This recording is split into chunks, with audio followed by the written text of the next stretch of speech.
morning. Today is day 2 of reading through the Bible in a year. Starting out good. I stayed with day 1. Now we're on day 2, so that's a good start. So they say it takes 14 days to make a habit, so let's see what we can do. But it only takes 1 to break it.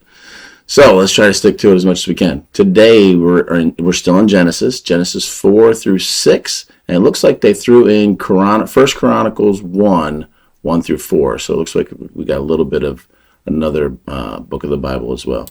So let's go ahead and get started. And looks like we're going to start with Cain and Abel today.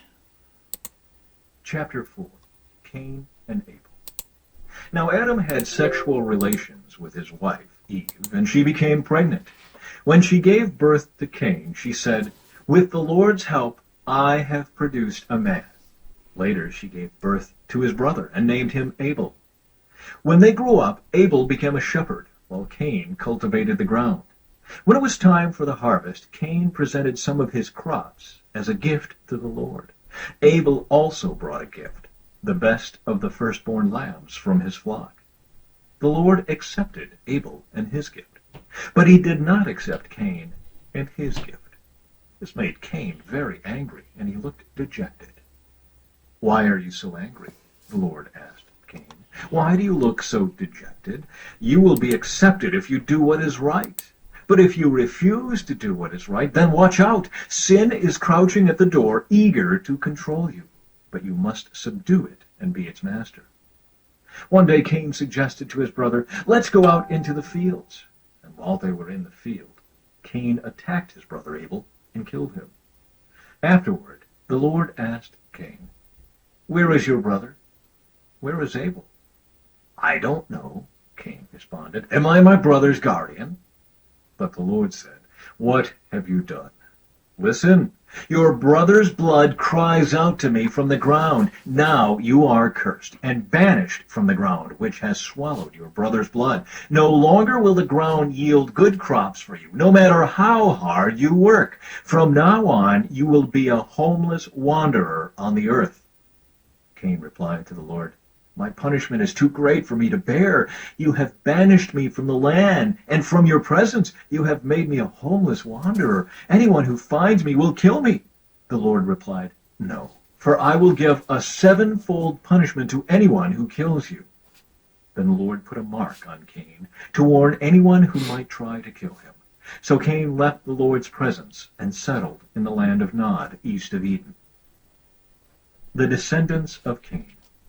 Cain had sexual relations with his wife, and she became pregnant and gave birth to Enoch. Then Cain founded a city, which he named Enoch after his son. Enoch had a son named Irad. Irad became the father of Mehujael. Mehujael became the father of Methushael. Methushael became the father of Lamech. Lamech married 2 women. The first was named Ada, and the second was Zillah.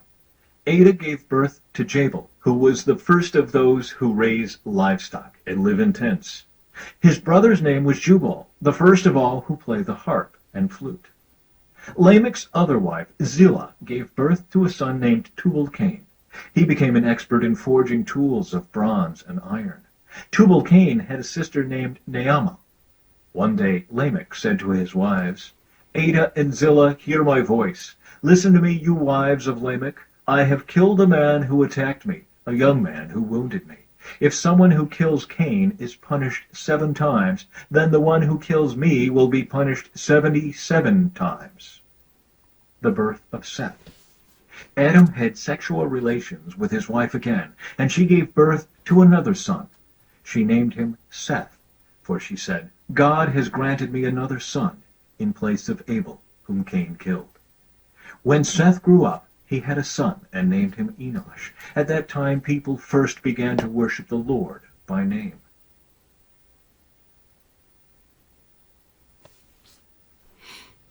Chapter 5. The Descendants of Adam. This is the written account of the descendants of Adam. When God created human beings, he made them to be like himself. He created them male and female, and he blessed them and called them human. When Adam was 130 years old, he became the father of a son who was just like him, in his very image. He named his son Seth. After After the birth of Seth, Adam lived another 800 years, and he had other sons and daughters. Adam lived 930 years, and then he died. When Seth was 105 years old, he became the father of Enosh.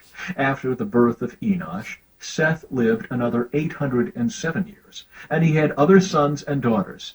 Seth lived 912 years, and then he died. When Enosh was 90 years old, he became the father of Kenan. After the birth of Kenan, Enosh lived another 815 years, and he had other sons and daughters. Enosh lived 905 years, and then he died. When Kenan was 70 years old, he became the father of Mahalalel. After the birth of Mahalalel, Kenan lived another 840 years, and he had other sons and daughters. Kenan lived 910 years, and then he died. When Mahalalel was 65 years old, he became the father of Jared. After the birth of Jared, Mahalalel lived another 830 years, and he had other sons and daughters. Mahalalel lived 895 years, and then he died. When Jared was 162 years old, he became the father of Enoch. After the birth of Enoch, Jared lived another 800 years, and he had other sons and daughters. Jared lived 962 years, and then he died. When Enoch was 65 years old, he became the father of Methuselah.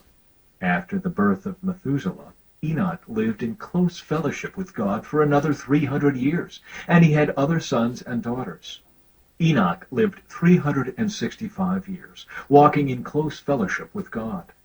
Then one day, he disappeared, because God took him.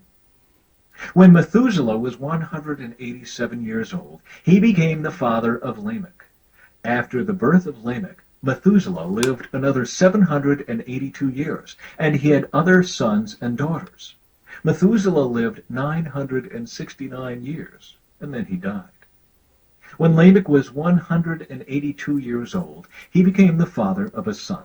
Lamech named his son Noah, for he said, "May he bring us relief from our work and the painful labor of farming this ground that the Lord has cursed."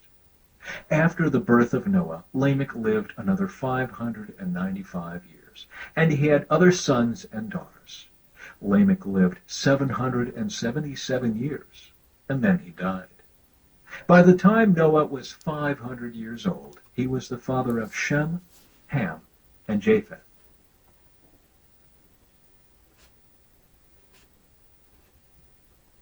The descendants of Adam were Seth, Enosh, Kenan, Mahalalel, Jared, Enoch, Methuselah, Lamech, and Noah.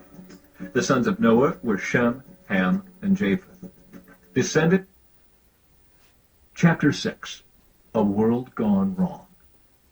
Then the people began to multiply on the earth, and daughters were born to them. The sons of God saw the beautiful women and took any they wanted as their wives.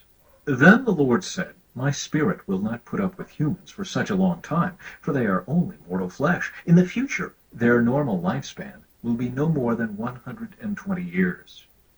In those days, and for some time after, giant Nephilites lived on the earth. For whenever the sons of God had intercourse with women, they gave birth to children who became the heroes and famous warriors of ancient times. The Lord observed the extent of human wickedness on the earth, and he saw that everything they thought or imagined was consistently and totally evil. So the Lord was sorry he had ever made them and put them on the earth. It broke his heart. And the Lord said, "I will wipe this human race I have created from the face of the earth. Yes, and I will destroy every living thing, all the people, the large animals, the small animals that scurry along the ground, and even the birds of the sky. I am sorry I ever made them." But Noah found favor with the Lord. The story of Noah. This is the account of Noah and his family. Noah was a righteous man, the only blameless person living on earth at the time, and he walked in close fellowship with God. Noah was the father of 3 sons, Shem, Ham, and Japheth. Now God saw that the earth had become corrupt and was filled with violence. God observed all this corruption in the world, for everyone on earth was corrupt. So God said to Noah, I have decided to destroy all living creatures, for they have filled the earth with violence. Yes, I will wipe them all out along with the earth. Build a large boat from cypress wood and waterproof it with tar, inside and out. Then construct decks and stalls throughout its interior. Make the boat 450 feet long, 75 feet wide, and 45 feet high. Leave an 18-inch opening below the roof all the way around the boat. Put the door on the side and build 3 decks inside the boat, lower, middle, and upper. Look, I am about to cover the earth with a flood that will destroy every living thing that breathes. Everything on earth will die, but I will confirm my covenant with you. So enter the boat, you and your wife and your sons and their wives. Bring a pair of every kind of animal, a male and a female, into the boat with you to keep them alive during the flood. Pairs of every kind of bird and every kind of animal and every kind of small animal that scurries along the ground will come to you to be kept alive. And be sure to take on board enough food for your family and for all the animals. So Noah did everything exactly as God had commanded him. Well, that was day 2. Still in the beginning of Genesis. Granted, it was a lot of numbers of, people's age, which was pretty interesting. If you look at, how long people back then used to live and what the corruption of man did, all the way starting with Eve and going to Adam and then everybody else after that. This kept getting worse and worse, and I think God just finally got fed up. And then he's like, all right, here you go. This is what's going to happen. So some things I got taken, if you noticed, I think it was in chapter 4, the number 7 was there again several times. And you'll see, I think the number 3 and number 7 in the Bible is pretty adamant on a lot of things. And I thought it was kind of interesting that that Adam lived to be 930 years old. That had to be pretty interesting, what his physical being. Now, granted, back then, they didn't have all the junk food that we had to have today, so I'm sure they lived pretty pure life. And then, it makes you wonder or think, what, again, it's just questions that I have, and I'd love to really sit down with somebody and discuss, but 930 years, was there time as same calendar year that we have today, or was it different? So that's something to think about. Another thing that I've been, kind of diving in myself and really thinking about too is I think they call them Nephilites, which were giants. Is there still some around today? Because every once in a while you'll see some pretty big, tall people, and I think Nephilites were like between 8 and 9, 10 feet tall, roughly. So you get a couple people that are like 7, 8 foot tall. And then I think the last thing that really stuck out with me today is that the last chapter we read was 6, and how God described what the earth was like. How everybody was turning evil, was destructive, and it kind of reminds you of today, the way things are in the world. And is God, just saying it's getting close to time. Get yourself ready. You look at the news, and every day it's the news's job to bring fear, and that's how they get their views. But it also makes you wonder, it's time coming close. So let's go ahead and end in prayer. Again, if you have any prayer requests, let me know. Just leave it in the comment. I'll be glad to pray for you. I won't pray for you out loud unless you ask me to. But I will pray, on my own time. But let's go ahead and pray. Lord, thank you for this day. Thank you for your word. Thank you for us that we can search and we can question and search ourselves and look into things even more. That's what your book is there, is to make us search and become closer to you. We just pray again for this world we live in. We pray for the people out there that are watching, and just love on them and love on everybody else that's not watching. And just thank you for the day you're going to give us. Pray we come back tomorrow, read more of your word. Give us a good day. In your name, amen. Well, we love you. Have a good day, and we'll see you next time.